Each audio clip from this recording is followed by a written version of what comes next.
La puante. Quand j'étais plus jeune et que je rentrais chez moi, je jouais toujours au même jeu en arrivant dans mon immeuble. Si j'entendais un voisin arriver, je traçais jusqu'à l'ascenseur pour ne pas avoir à le saluer et à monter avec.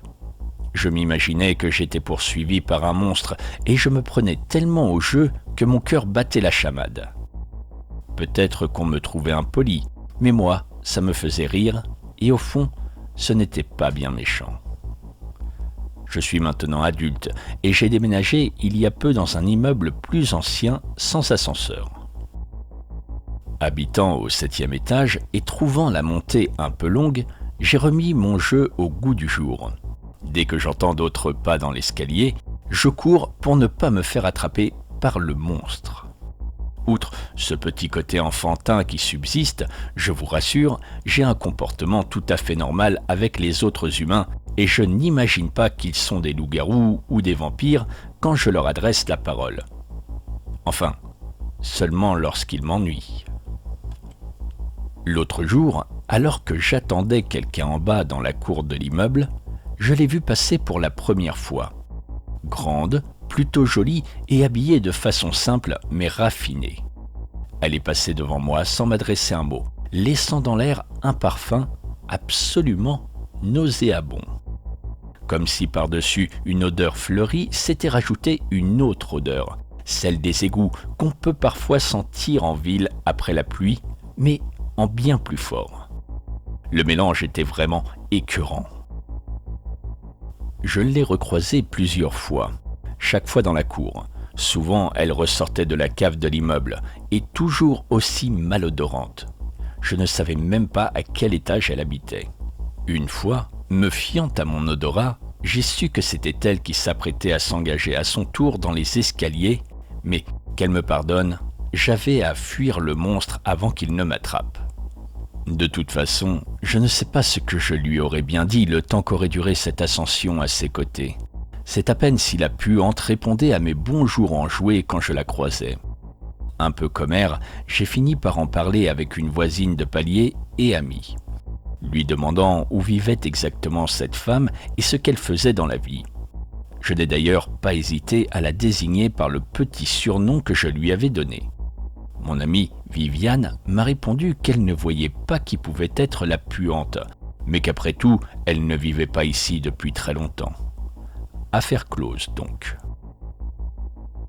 Jusqu'à un soir où j'étais au bar avec Viviane, elle me demanda de lui décrire à nouveau la puante, physiquement et olfactivement. Elle y avait repensé et elle ne savait plus trop par quel cheminement de pensée, mais ça lui avait rappelé une histoire étrange. Son frère, qui, il y a quelques années, vivait dans une autre ville, lui avait parlé d'une femme similaire. Il avait dit à Viviane qu'il croisait parfois une femme très jolie, mais qui ne sentait vraiment pas bon, et que c'était dommage, parce que sans ça, il l'aurait volontiers invitée à sortir. Le frère de Viviane avait un coloc, Simon, qui se foutait de sa gueule parce qu'il pensait que cette femme n'existait pas, qu'il ne l'avait jamais croisée. Simon trouvait ça particulièrement étrange parce qu'il guettait la moindre représentation de sexe féminin qui franchissait le pas de la porte de l'immeuble. Donc, il ne voyait pas comment il aurait pu ne pas la voir depuis le temps que le frère de Viviane en parlait.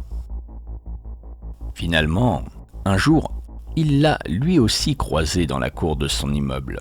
Puis, il l'a recroisée une deuxième et dernière fois. Simon rentrait d'une soirée bien arrosée. Il titubait et peinait à garder les idées claires. Il montait les escaliers jusqu'à son appartement au 4e comme il pouvait, quand il a entendu des pas derrière lui. C'était la puante, bien que lui ne l'appelait sans doute pas ainsi. Ignorant l'odeur, il s'est arrêté et lui a lancé un sourire charmeur. Elle s'est alors jetée sur lui, bien trop vite pour que ses yeux ou son cerveau n'aient pu traiter l'information. Simon a ressenti malgré l'anesthésie de l'alcool une vive douleur à la cuisse et quand il a posé le regard dessus, il a vu la femme en train de la lui déchiqueter, ses dents anormalement longues et aiguisées, s'acharnant sur la chair, les muscles et même les os. Elle ne mangeait pas sa jambe, elle en faisait juste des lambeaux qui virevoltaient et se posaient avec des petits bruits timides dans les escaliers en bois. Alors qu'elle allait maintenant s'attaquer à l'autre jambe, Simon a hurlé de toutes ses forces. Un voisin a accouru, paniqué. La scène avait duré moins d'1 minute. Quand le voisin est sorti, la puante avait disparu. Simon a perdu connaissance et s'est réveillé à l'hôpital. Bien sûr, comme toujours dans ce genre d'histoire, on n'a pas pu retrouver de traces de l'existence de la puante. Bien qu'il était indéniable qu'une chose horrible s'était produite ce soir-là, il n'y avait aucune preuve que quelqu'un ait été responsable de l'état de Simon et des restes de sa jambe répandus partout dans l'escalier. Aucune trace d'ADN ni d'une quelconque autre preuve. Le frère de Viviane avait confirmé avoir vu plusieurs fois cette femme dans l'immeuble, mais il était tout de même sceptique quant au fait que ce soit elle qui ait fait ça à Simon. Il était tellement alcoolisé, comment se fier à ses dires? De plus, le choc avait pu altérer ses souvenirs et à quelques pas de là, un réseau de combats de chiens avait été découvert avec de nombreuses pauvres bêtes enragées. Ça n'expliquait pas tout, ni l'absence de bave canine retrouvée sur les lieux du drame, mais c'était du moins une explication un peu plus crédible. Cette énigme délirante n'avait pas aidé Simon à passer à autre chose et il avait fini par déménager. Bien que ni l'un ni l'autre n'avaient plus revu la puante, Simon était constamment angoissé de se trouver dans cet immeuble et il en voulait au frère de Viviane de ne pas l'avoir cru. Viviane m'a dit que ni elle ni son frère ne pouvaient se résoudre à croire les faits racontés par Simon. Ils étaient partisans de l'idée qu'il avait déliré à cause de la douleur, peu importe ce qui avait pu causer l'accident. Je lui ai demandé si elle pensait que ça pouvait être la même puante, mais elle a rigolé en me disant de ne pas avoir peur. Je lui ai dit que je n'avais pas peur et que j'adorais les histoires d'horreur, surtout si je pouvais redouter qu'elles ne soient vraies.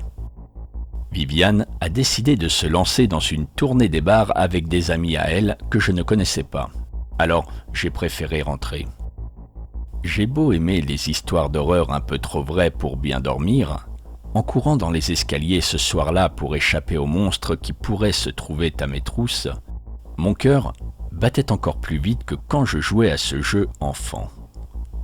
Je ne croise pas souvent la puante, et peut-être n'est-ce qu'une coïncidence.